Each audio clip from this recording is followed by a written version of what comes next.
I'm Russell. I sort of belong here, but I belong in other places as well. I'm a sojourner and a traveller, and I've got a few roots here at Wallsend, so I'm happy to be allowed to stand and speak with you this morning. Thank you for that invitation, and thanks for being here. And I understand that all of those people at Little Big Camp who are normally here filling these few empty seats around are just waiting to get home, dry their tents out, get onto YouTube and find out what they've missed at Wallsend. So if they don't bring up the topic, you can remind them and we'll give them something to think about. Last week, I wasn't here, but I was on YouTube, and I discovered, or already knew, it was reaffirmed for me, that your pastor is absolutely passionate about community.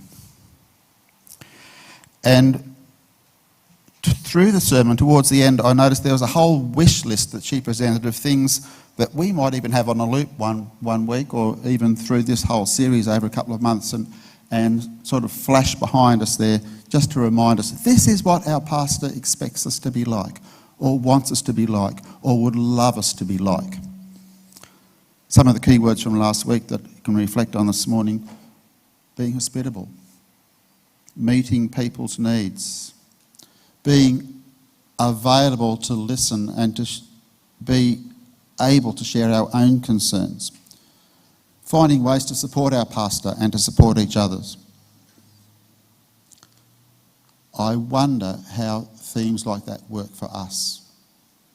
I wonder, when we think about community, what words do we use to describe us, ourselves? What are we like? How do we think we should be? What are our goals? Lizeth suggested last week we should reflect on our strengths, and that's important. And in doing that, we also need to dig into the depths of the things that we'd like to improve, because there's always something that we need to do. Today, I want to drop in a question for you. What's the one thing that I want from community? And you can think about it and write it down and give it to Lizeth, or pass it to Stuart, or look for your pastoral elder, Mark, when he comes back, and say, this is what I want.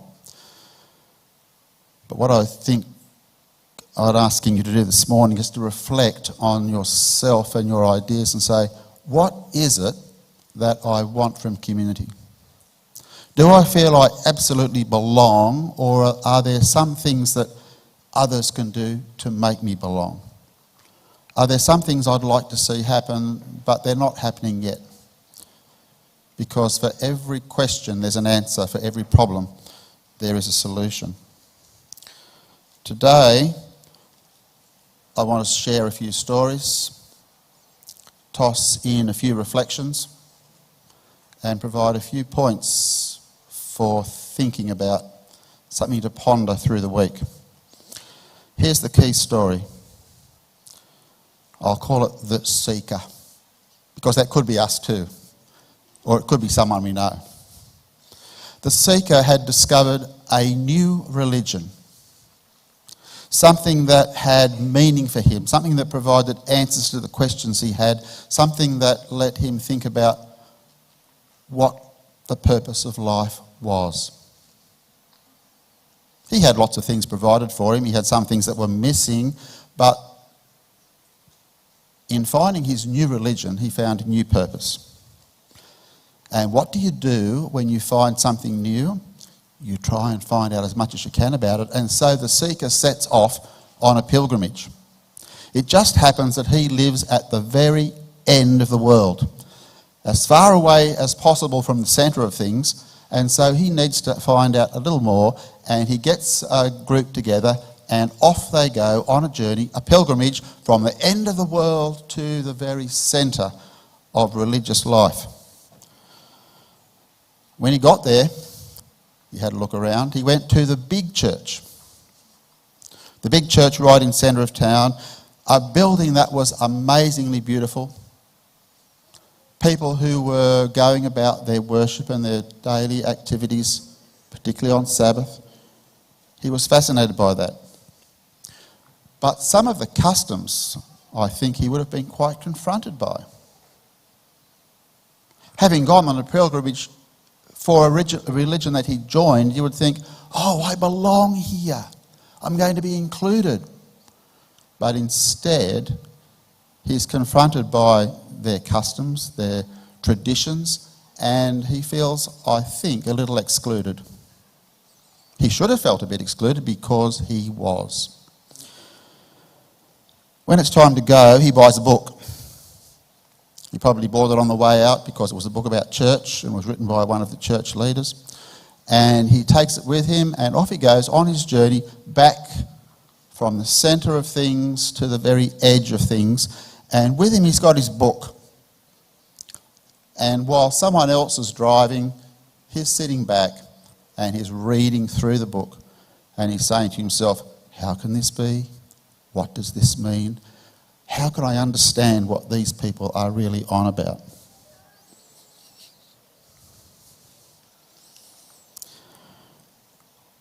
We should think about, when it comes to community, the idea of paradigm shift. You've probably had reflections at various times on books like Covey's 7 Habits of Successful People and others, psychologists, philosophers, teachers, preachers, who will say to you, if we keep on doing what we do now, we're going to keep on doing the same thing. If we don't change what we're doing, we're not going to change the end result. Nothing will really happen unless we change something at the centre of ourselves. I want to reflect on just 2 churches, one of them about 30 minutes drive from here. We thought, now what can we do to make things more hospitable? And we thought the best way to encourage hospitality is to say to people, look, why don't you invite someone home for lunch? Why don't you look around church and think, that person hasn't been here before. I don't know that person very well, although I've seen them a few times. I don't talk to that person very often. Maybe we thought, let's just encourage people to invite other people home for lunch. And you know how that went. There was no paradigm shift. So we created a new paradigm. We said, look, instead of inviting people home for lunch, why don't you just bring your lunch to church and we'll lay it out on the table and we'll all have our lunch together. And we did that week after week after week. And on reflection, guess what happened? Everybody sat with their same group of friends. These people, who might have invited their friends home to lunch on a different scenario, are sitting with them having lunch. And these people, with those group of friends, and these young people out the back door around the corner in the park with their other young friends, and these people who should have been at the centre of hospitality, were they included? Well, we hoped they would be, but we found that they weren't. There had been no paradigm shift. We did something different, but we hadn't changed ourselves. Another church, also about 30 minutes drive from here, so you're starting to get your geography sorted out. We had a new pastor. He looked around and he thought, well, this is a pretty stratified church. Those people always sit there, those people always sit there. These people come in late, they always sit up there. These people over here, they just talk amongst themselves. How can I build some sort of uniformity in my church? I know what I'll do. And so the second week he was there, he had a cardboard box, or maybe a plastic bucket, I can't remember. Anyway, he wrote all the family names down and he tossed them into the bucket. And then he went round with the bucket and we all took out someone's name. And the person whose name we got was the person that he suggested we should invite home for lunch. How do you think it went? How would it go here? Well, it went reasonably well there. Everybody did what they were told. It was back in those days. And we invited someone home for lunch that we didn't necessarily choose ourselves. That was a totally random selection. But the next week, when we should have delved into that imaginary bucket ourselves and said, well, here's another person I don't know very well, let's invite them home. It didn't work that way. It worked the first time, but it didn't keep on unfolding to be a successful hospitality program. And why not? We changed what we did, but we didn't change ourselves. So there was no paradigm shift. And paradigm shift is what is really, really important. I remember being at the end of church once and looking around, and I saw two families that I hadn't seen for a long time.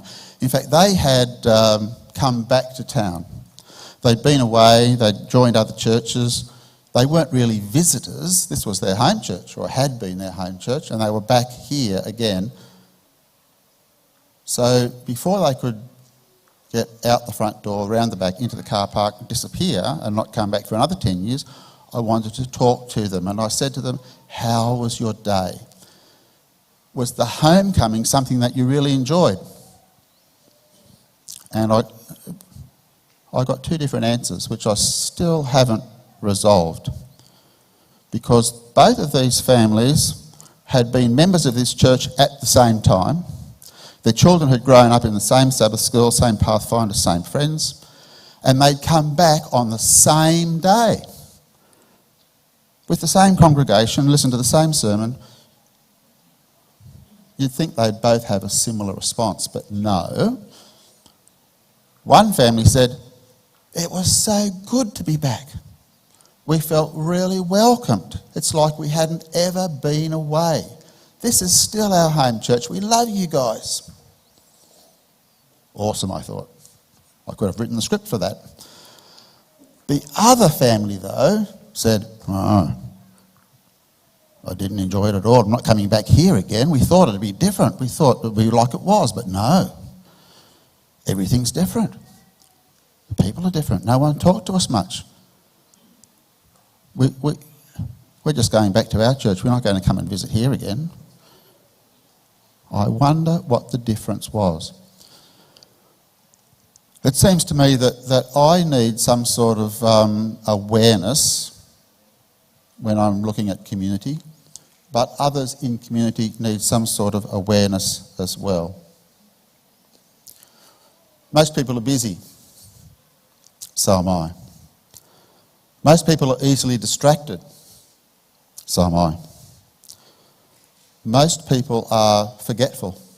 Some of us even intentionally so. And so am I. But what can we do to build community? Can we just come along each week and say, oh, this is a nice community, I fit in here. Come and go. Take it, leave it. Fit in. Do what we like. Or do we have to think more proactively than that? What I've learned, I think, is this. Without awareness, there will be no change. So we get back to the question, what do I want from community? You've probably heard the old Buddhist story, one of my favourite parables, the 6 blind men and the elephant in the room. So those of you that haven't heard it, you'll enjoy this because it's deep and meaningful, and just the fact that I love it should mean that you like it too. That's fair. One man, blind man, takes the trunk of the elephant and says, I know what an elephant is like. He's like a spear. I can feel the strength in his trunk.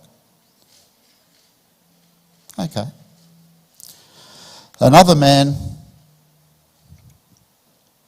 of course he didn't have the trunk to be a spear. That would have to be a tusk, wouldn't it?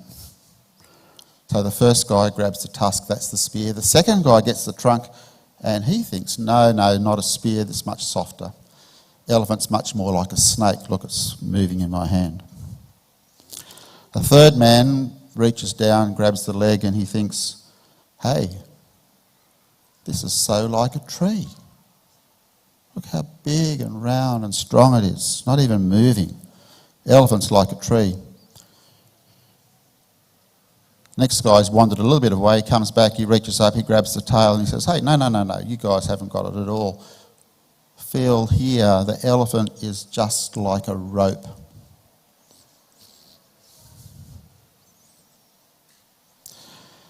The last blind man, probably more like me, just leans against the elephant's side and says, hey, it's just like a wall. Look at that. It's a story, you find the meaning for it yourself.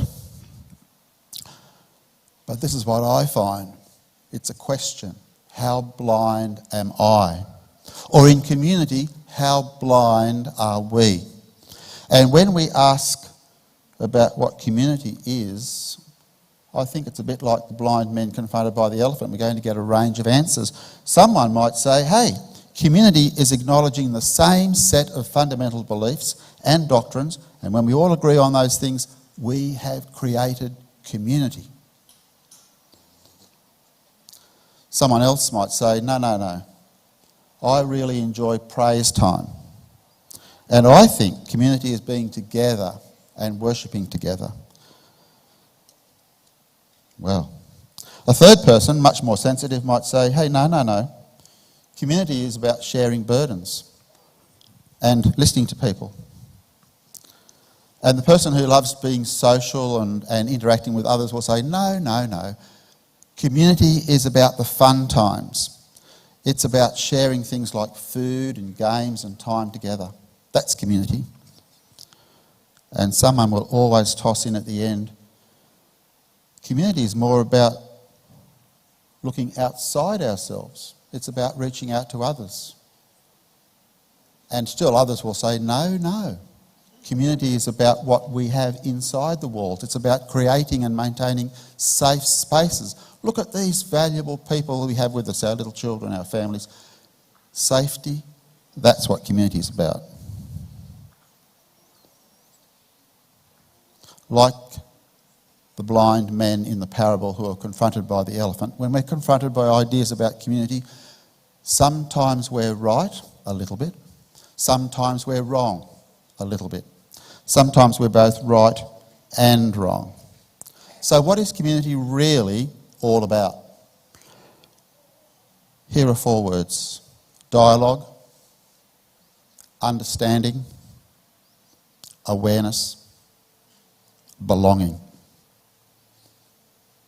And you can add valuing if you like. You've probably come across the story, it's been shared recently in a number of places, of the man whose daughter turned 18, 19, and he thought, I'll give her a car. More generous than some of us, but that's what he did. Gave her a car. And she looked at it was a bit old, a bit run down, a bit beaten up, but it was a car. And he said to her, what do you think it's worth? She wasn't sure. Find out, he said. So she took a car and she went down to the garage where her dad took his car, and there was the mechanic, and she said to him, what's this worth?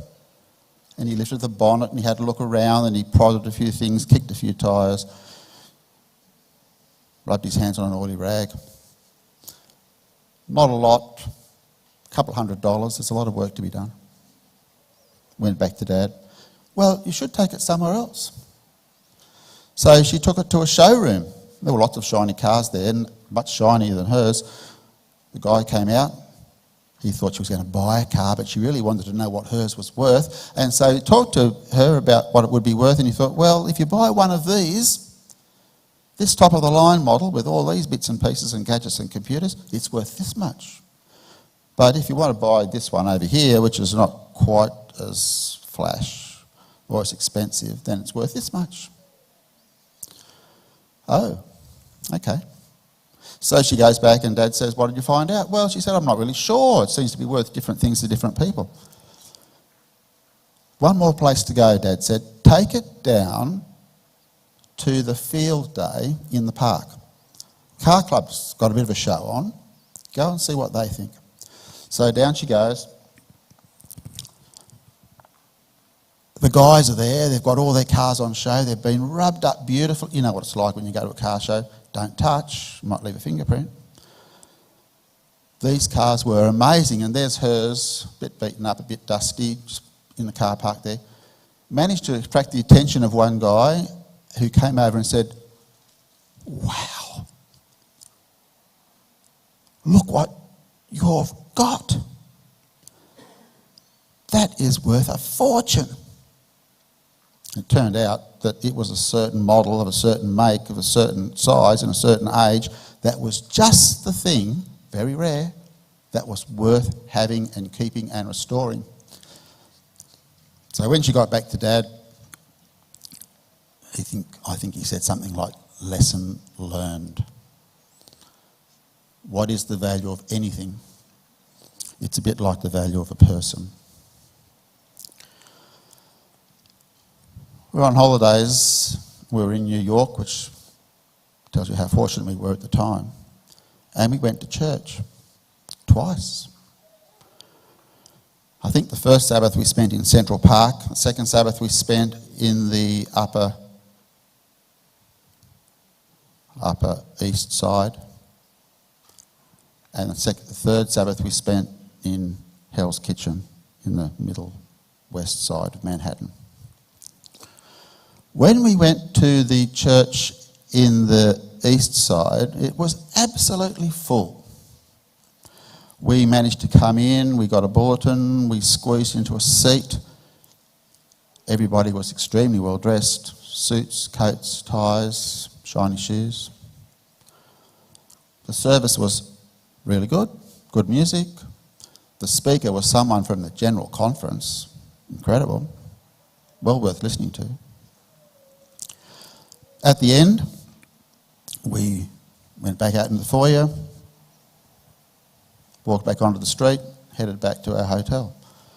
Nobody spoke to us. It was a great church, but we didn't really belong. We were sort of like the others who were there. The third Sabbath, we went down to Hell's Kitchen, which is an older part of town, and the church was almost empty. There were two families visiting. They were the only non-black people in the community, in the whole church. And the other family were from Argentina, so we were even whiter than them. The church service didn't start until 1 o'clock. Not that there weren't things happening. They had singing, they had a story, they had a prayer service that must have gone for 40 or 50 minutes. And then at 1 o'clock the speaker got up and he didn't say, "Oh, look, it's 1 o'clock, it's time we had lunch." No, he went for his hour. So sometime around 2 o'clock we had to stay for lunch because these people were so welcoming and they said, "Come on down into the basement and have lunch with us." Awesome. And they came and sat with us and they talked about us and they said, "What's Australia like and where do you go and what do you think of our church?" All those sorts of conversations. And when it was time to go, they gave us a gift and said, "Come back." We haven't, of course, but we would love to. Different places, different mindsets, different paradigms. In one place, we were sort of on the outer as others. Oh, yes, they're there. In the other, we were included, we were part, we were accepted, we were acknowledged. So then, who are these others? If we take the church that Jesus knew, the temple system, and pull it apart, for Jesus and the early church, there were tiers of sacred spaces. Some people could go this far into the sacred space. Other people could go this far into the sacred space. Very few people could go this far into the sacred space, and only one person could eventually go into the completely, wholly, absolutely sacred space. It was as much about exclusion as anything else. Have you ever thought about who was excluded from the temple? Here's a short list. You were excluded if you were not whole. So if you were in any way disabled or disadvantaged, thought to be incomplete, excluded. If you had any issue with body fluids of any kind, male, female, didn't matter, excluded. In fact, if you were even any female, excluded. If you were under 20, excluded. And if your sexuality was even questioned, you were excluded. And that made a fair list of people who were other. Our seeker, in the story we started with, was amongst the others. He was one who'd been excluded. He'd travelled at great expense over a great distance to go to the great temple, but he didn't get too far inside. He was African. So although he was a God-fearing man, he was not the fourth generation of convert. He was first generation, so he was excluded as a foreigner. His sexuality, well, he wasn't binary, wasn't male, female. As a eunuch, he was certainly other, and so he was excluded. As a convert, he was generations away from acceptance. As a non-binary person, he was eternity away from acceptance. It's little wonder then that this is the world that Jesus comes to, and the things about the temple Jesus challenges. The people that, in that list of exclusions, those are the people that Jesus addresses with his miracles. You can almost imagine that the blind man, as soon as he's healed, says, hey, I can go in through the next gate into the temple. The lame man, when he can walk and is whole again, is able to say, hey, I can go over the barrier into the next part of the temple. And so for all the others, the foreigners, the slaves, the ill, all of those, as we understand it, were excluded from worship as Jesus came to them, confronted the situation. When they were healed, then they became equals. So for Jesus, the previously excluded were all included. The foreigners, the women, the disadvantaged, all treated with respect, all accepted with equality.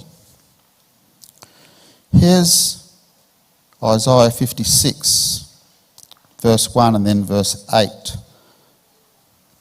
We would have seen this discussion in our Sabbath school lessons and dialogue in the last 10 weeks or so. But this is where the seeker was in his book. In the book of Isaiah, he was in the early 50s and he was heading for this towards the end where it says, maintain justice, do what is right. My salvation is close at hand, my righteousness will soon be revealed. The sovereign Lord declares, he who gathers the exiles of Israel, I will gather still others to them besides those I've already gathered. God is saying there are exiles within your community. I'm going to bind them at the centre. I'm going to rescue them. I'm going to include them. And not only that, I'm going to go outside your community and gather in others as well who've been previously excluded.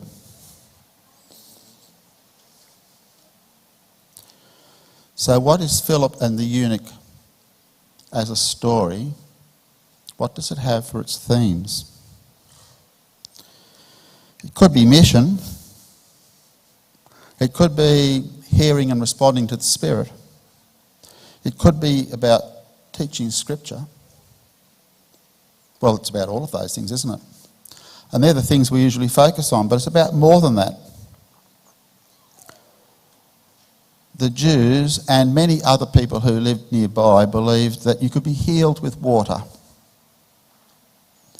And some of the Jewish sects in particular were very precious about their water. And living water, they understood as water that was moving, in other words, a running stream. That was what you needed for healing, for impurities, for illness. And so it's no surprise that here's a man who needs healing, a man who's been excluded from worship, non-binary, non-Jewish, so far away from home. He must have understood impurity. He couldn't have gone to the temple and gone to worship with those people at that time and not be exposed to what they understood as impurity.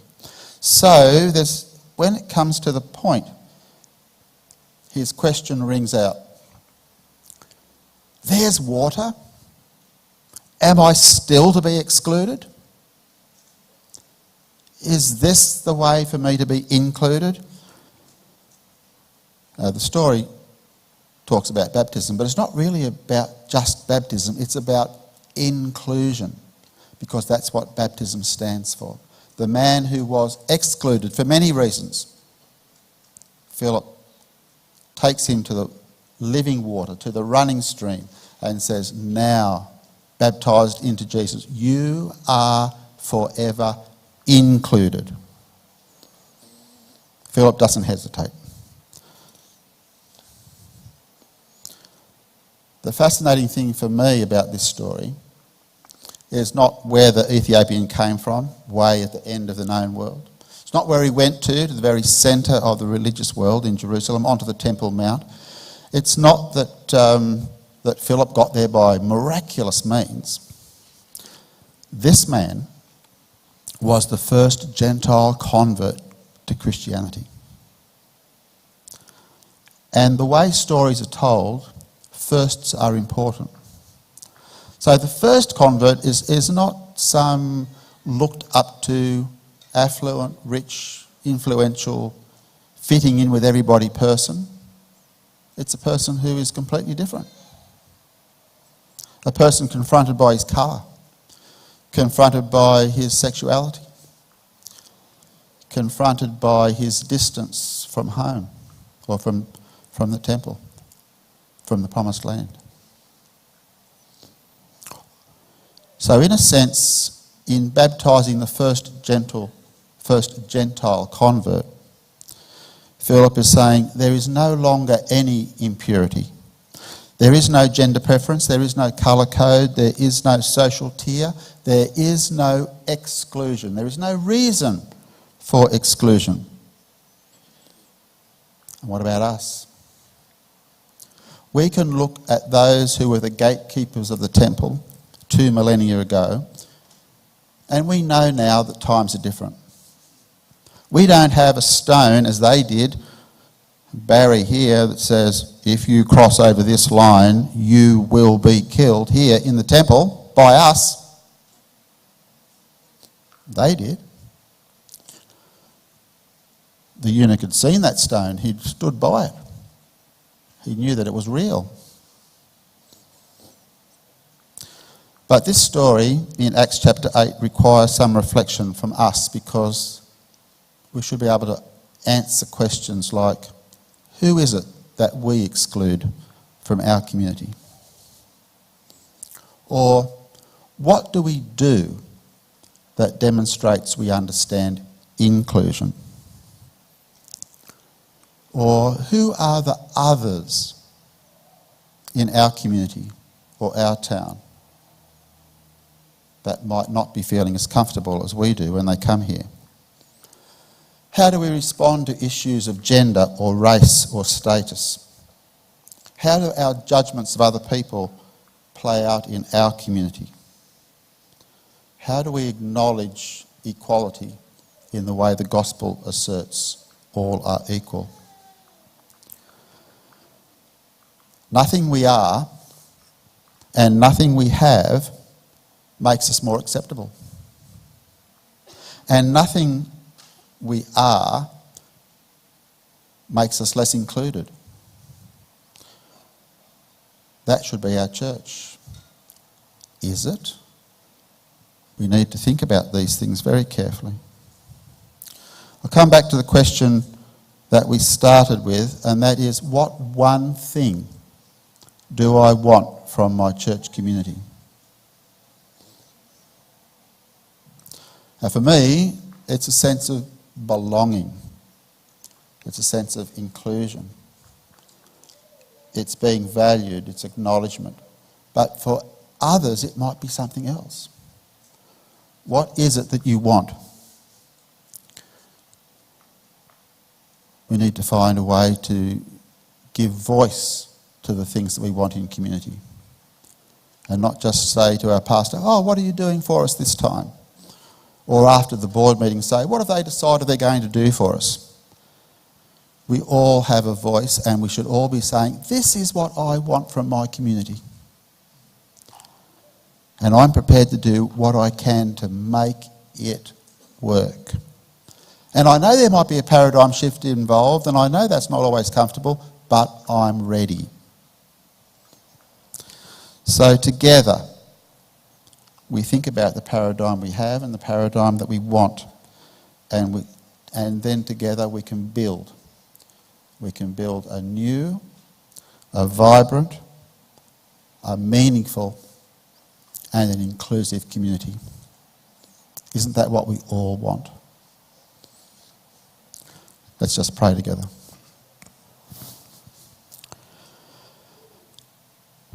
Our Father in heaven, we thank you that we belong, that we are part of the body that the Spirit chooses to dwell within.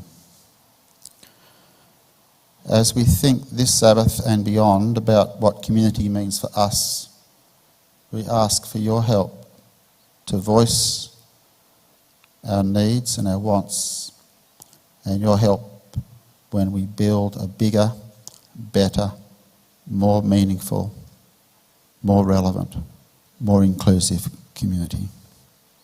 We thank you for Jesus. We praise him in his name. Thank you for salvation. It makes us whole. This is our reflection in Jesus' name. Amen.